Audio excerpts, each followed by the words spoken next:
Yasas mga kabayan, today is November 15. It's been 2 weeks since officially nagsarado na ang mga resorts and hotels in the Greek islands.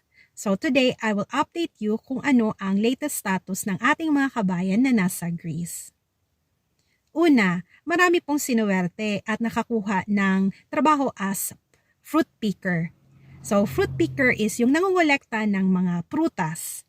For example, strawberries, olives, at iba pa. Maganda naman kasi nakakatanggap sila ng 900 euros. Unfortunately, dalawang bagay ang medyo hindi kanais-nais. Ang fruit picker ay nasa malayong lugar. So nasa island na at saka yung farm is malayo pa sa center. So ma-imagine nyo na medyo malungkot at saka taglamig. Ang pangalawa is hindi libre yung pagkain compared na nandun sila sa hotel, di ba? Sa hotel is libre lahat. So kung anong take home nila dun sa hotel, hindi na katulad ngayon na 900 euros lang yung natatanggap nila as fruit picker, tapos kailangan pa nilang gumastos ng pagkain. So kung hindi sila maluho, nakakaipon lang sila ng 500 euros, which is much better sa sitwasyon ng mga kabayan natin na nagpunta sa Athens. So, ano naman ang sitwasyon ng mga kabayan natin sa Athens? I hate to break it to you, pero nababalitaan po namin na marami po tayong kabayan na natutulog sa simbahan. Kasi alam nyo naman na pag nagrenta ka ng bed space sa Athens is minimum 150 per head yung bed space. Yung iba nga ay pinapabayad ng 200 euros per month. So, 'di ba? Naghahanap ka pa lang ng trabaho, tapos ikaw pagagastos ng pagkain, mauubos talaga yung baon mo. So, yung iba is napapersa na matulog na lang sa simbahan. Ito po, please pause the video para mabasa nyo po ang mga comments at post ng ating mga kabayan.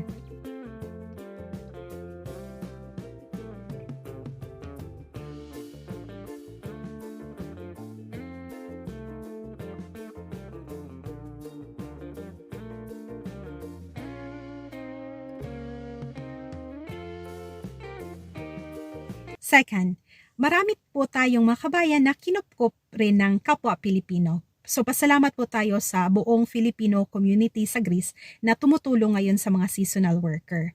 So yung iba ay as of the moment ay nililibre ng pagkain at ng tirahan habang naghahanap ng trabaho ang mga kabayan natin na nasa Athens. Pangatlo, marami po tayong mga kabayan na umuwi sa Pilipinas kasi sinabi talaga ng employer nila na umuwi na lang. At saka napagdesisyon ng iba na mas better na bumisita sa pamilya at doon na lang magpasko. So marami po tayong mga kabayan na umuwi sa Pilipinas at babalik na lang sila pag nagbukas na ulit ang hotel or after 3 months.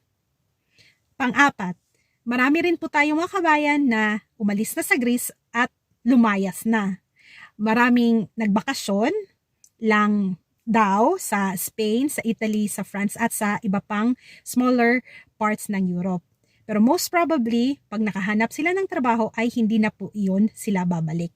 So, lumayas na po sila sa Greece. Kung meron po kayong kilala, kaibigan at kapamilya na nasa ibang European countries, I do recommend na mag-try kayong maghanap doon ng trabaho compared sa Greece. As long as meron kayong matitirhan, yes, it's better to try your luck there in other countries kasi sa Greece is maliit yung sahod. So yun pala, i-share ko yung sitwasyon ng mga kabayan natin na nasa Athens. So yung kabayan natin sa Athens ay nakakahanap lang ng mga part-time job. Tinatry nilang makahanap ng full-time job pero walang tumatanggap sa kanila. So bakit ba walang tumatanggap na kumpanya sa mga seasonal workers na magtrabaho as a full-time worker? Kasi hindi po pwedeng magtrabaho ang seasonal worker sa ibang employer. Hindi po yun pwede. Kasi sa seasonal worker, limited po sila na yung employer nila ay yun lang po dapat ang pagtrabahuan nila. So bawal po talagang magtrabaho sa iba. Pero of course, as a part-time job, pwede kang mag part-time pero hindi ka pwedeng mag full-time job sa iba. So, yung mga malalaking kumpanya na sana nagtatanong sila kung pwede ba sila magtrabaho sa casino or sa airport at sa iba pa, hindi sila nakapasok at hindi sila tinanggap. Kasi ang seasonal worker ay hindi 100% full rights ang hawak para makapagtrabaho ng kahit anong trabaho. So, yan po ang disadvantage ng pagiging seasonal worker. Nakausap ko po yung ibang mga kabayan natin na nakahanap ng part-time job sa Athens City at unfortunately, maliit yung sahod. Yeah, maliit, sobrang liit ng sahod. 'Di ba sa hotel nakakatanggap sila ng 1,000 to 1,200 pagka nag-overtime sila, whereas ngayon sa pagpa-part-time, unfortunately 35 euros for 8 hours of work. Tapos walang libre. 'Di ba? Ang liit. Yan po ang malaking disadvantage pagka illegal kang nagtatrabaho. Yung hindi official, meaning hindi declared sa government. Kasi pagka hindi declared sa government, aabusuhin ka ng employer. So yan po ang nangyayari ngayon. Maliit yung binibigay ng mga employer sa mga tagalinis. Yun po yung nakukuha nilang trabaho, yung naglilinis ng bahay, naglilinis ng office. So, sobrang liit.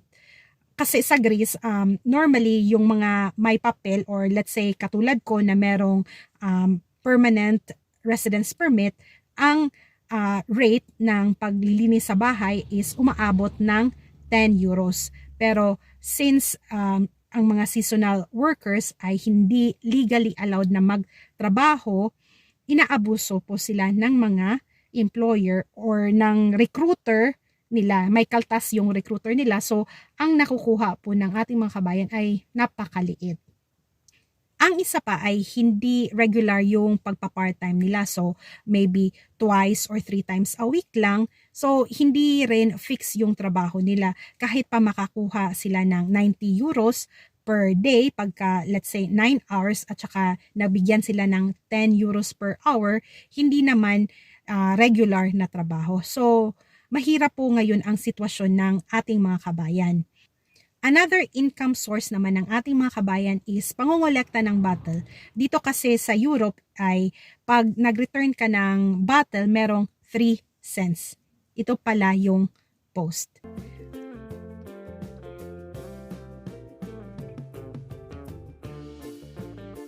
Medyo maliit nga yung 3 cents pero pagka marami kang nakolekta na bottles, at least man lang may pantawid gutom at saka extra additional income na rin. Bago pala mag-end ang video, i-update ko pala kayo na marami pong mga kabayan natin na nakakuha ng residence permit ID card. Yes, kasi sobrang bilis na ngayon ng processing ng ID card. So, after 2 weeks na nakakuha sila ng biometrics, ay lumabas na agad yung residence ID card. Diba sa previous video ko nung mga September, October is maraming hindi pa ina-applyan. So, yung mga kabayan natin na nag-apply October, meron na silang schedule sa biometrics. So, in the next few weeks, naghihintay na lang sila. Pero it's very positive na most probably makakatanggap sila ng residence permit ID card before magpasko. So, yung mga kabayan natin na medyo maaga-aga na nag-apply ng residence permit, yung mga June, July na biometrics ay nabigyan na agad within 2 weeks after biometrics ng residence ID card. Nabalitaan ko rin pala na even until now, yung mga batch 1, yung dumating sa Greece 2023, marami pa rin sa kanila na more than 1 year na pero wala pa ring ID card. So kung ganun po yung sitwasyon pagka umabot na ng 1 year, medyo tagilid na yun kasi ibig sabihin may problema. Either hindi talaga nag-submit ng full documents kasi makikita mo naman na yung batch 2024, marami sa kanila na mabilis, super mabilis na nakakakuha ng ID card kasi kompleto. As long as kompleto yung documents, walang reason para hindi ma-approve ng government yung residence ID card application. So, yun pala, kung meron ka ng residence ID card, pwede ka nang makapunta sa ibang Schengen. I highly recommend na bago kayo umuwi sa Pilipinas or bago kayo magpunta sa ibang Schengen countries is hintayin nyo na lang na ma-issue yung residence permit ID card. Na lumabas talaga yung ID card kasi having a pending residence permit application or kahit having a VVOC, which is just a certificate, it does not guarantee na ma-approve talaga yung residence permit application mo. At anong gagawin mo kung na-reject ka tapos hindi ka nakabalik sa Greece, di ba? So, mahirap kasi magre-reapply ka ulit ng visa para makabalik sa Greece. So, please, hintayin nyo po na makakuha kayo ng ID card para makasigurado. So, salamat po sa panunood at please stay tuned. In my next video, I'm gonna share with you anong sitwasyon ng mga kabayan natin na nagpunta na sa ibang Schengen countries. As you have known already, I have moved from Greece to Switzerland. So nandito ako sa Switzerland and in my next video, I'm gonna share with you kung paano nakapunta ang ating mga kabayan dito sa Switzerland. So salamat sa panunood at kita-kita po tayo sa susunod na video.